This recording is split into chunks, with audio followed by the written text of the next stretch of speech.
Pour cette première partie, on va parler de la peau du nouveau-né. On va parler de ses caractéristiques, des soins de base qu'il faut apporter à la peau du nouveau-né et ensuite voir quelques éléments physiologiques ou pathologiques. L'épiderme de l'enfant a une structure et une fonction barrière proche de l'adulte. En revanche, le derme est moins épais, moins riche en fibres élastiques et en fibres de collagène, ce qui donnera l'impression d'un excès de peau. Cet excès de peau pourra être mis à profit en cas d'intervention chirurgicale précoce pour limiter le risque de cicatrice.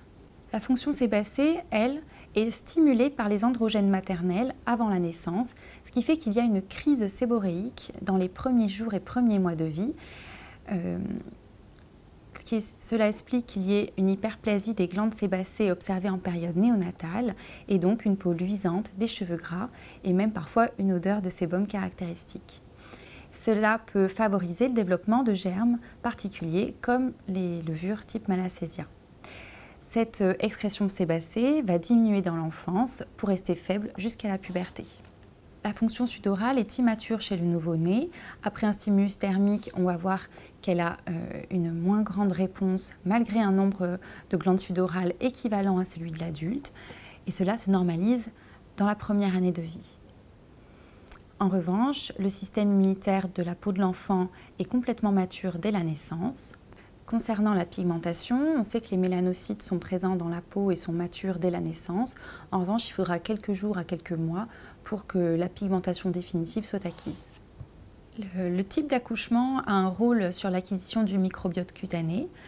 Lors d'un accouchement par voie basse, la peau jusqu'ici stérile acquiert les bactéries présentes dans la filière génitale. Lors d'un accouchement par césarienne, la peau sera colonisée par des germes différents et donc la peau de l'enfant aura un microbiote qui sera proche et comparable à celui de l'adulte. L'enfant a un risque de contamination de germes par le personnel soignant ou ses parents et on sait qu'il peut avoir dès la naissance des infections cutanées superficielles. Certaines infections ont pour point de départ le cordon ombilical, notamment si les soins de cordon sont mal réalisés. Et donc c'est très important de réaliser les soins de façon soigneuse dès la naissance pour éviter ce type de contamination. On peut proposer des bains et un lavage de la peau de l'enfant de façon assez précoce, sans attendre la chute du cordon. On recommande des bains relativement courts, de moins de 5 minutes, dans une eau à 37 degrés. On peut utiliser un savon doux ou un syndète, voire une huile lavante, mais toujours à pH neutre.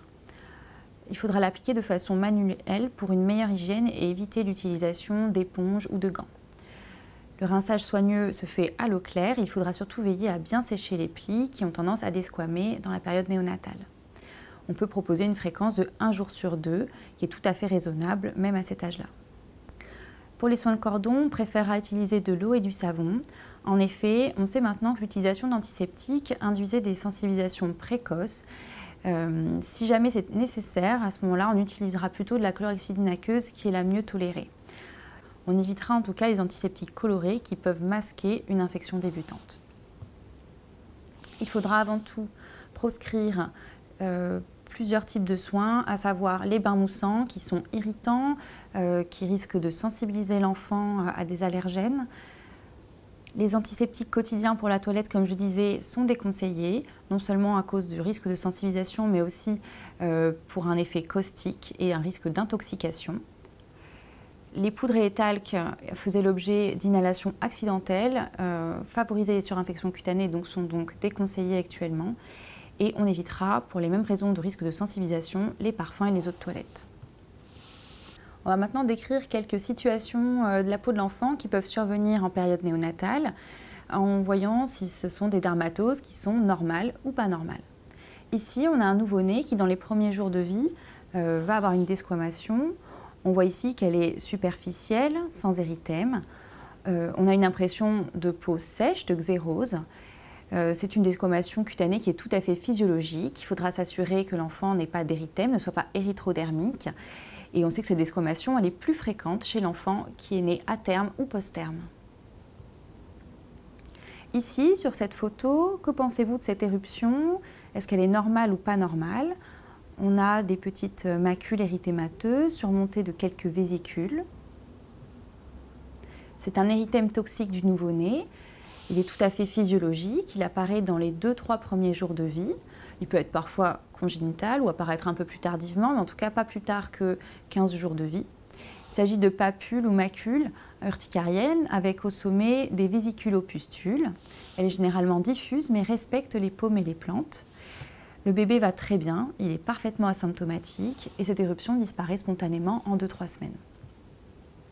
Parfois, il peut prendre une forme franchement pustuleuse dans 30% des cas, comme vous pouvez le voir ici, avec des pustules jaunâtres disséminées ou des grosses pustules localisées, notamment ici au niveau des organes génitaux externes. Évidemment, le diagnostic différentiel avec des dermatoses infectieuses sera à faire et à reconnaître. Chez les enfants à peau pigmentée, la forme clinique de l'érythème toxique est un petit peu particulière. On l'appelle pustulose mélanique transitoire ou mélanose pustuleuse transitoire. En fait, on aura également des pustules disséminées sur le tégument, mais qui laisseront à leur disparition une fine desquamation et des petites macules pigmentées, comme vous pouvez le voir sur cette photo. Elle régresse, elle aussi, en quelques semaines à quelques mois. Ici, cette éruption, elle, n'est pas du tout normale. Il s'agit d'une candidose congénitale qu'il faudra bien différencier de l'érythème toxique et de la pustulose mélanique transitoire. Il s'agit d'une candidose de transmission prénatale qui, du coup, apparaît dans les 48 heures après la naissance de l'enfant avec une éruption pustulose généralisée et, comme vous pouvez le voir, une atteinte caractéristique ici au niveau des paumes et des plantes qu'il conviendra de rechercher. L'atteinte systémique est rare, mais c'est elle qui fait la gravité de cette pathologie. Il faut absolument, du coup, quand on est face à cette dermatose, débuter un traitement intraveineux en urgence. Il faut la distinguer de la candidose néonatale localisée, qui, elle, est uniquement traduite par un muguet, une atteinte anale et un intertrigo plus ou moins diffus au niveau des grands plis. Ici aussi, un diagnostic différentiel de l'érythème toxique qui conviendra de reconnaître l'impétigo staphylococcique avec des lésions pustuleuses ou érosives, voire croûteuses, jaunâtres, qui peuvent être situées un petit peu partout sur le tégument. Ici, vous avez un exemple avec deux jumeaux qui avaient tous les deux une infection staphylococcique d'origine maternelle. Ils étaient contaminés à partir d'un abcès du sein de leur maman. La petite fille a fait un impétigo bulleux, tout à fait classique, et le petit garçon a fait une épidermolyse staphylococcique. En cas d'infection staphylococcique, même chez le nouveau-né, on pourra utiliser une antibiothérapie par amoxicilline acide clavulanique. Et les soins locaux seront essentiels avec un lavage cutané à l'eau et au savon au moins quotidien. L'herpès néonatal est vraiment la dermatose néonatale à ne pas rater, c'est une urgence. Elle sera différente de l'érythème toxique car vous aurez des vésicules regroupées en bouquets, comme on peut le voir ici sur les photos. La gravité est liée aux atteintes systémiques possibles, notamment neurologiques graves, bien que parfois il n'y ait même pas d'atteinte cutanée. Cet herpès néonatal peut être transmis à l'enfant in utero, perpartum ou de façon postnatale. Et dans tous les cas, cela impose un traitement en urgence par acyclovir IV et surtout une prise en charge hospitalière au moindre doute. La varicelle néonatale est elle aussi une urgence à reconnaître puisqu'il y a un risque d'atteinte pulmonaire, neurologique, voire hépatique.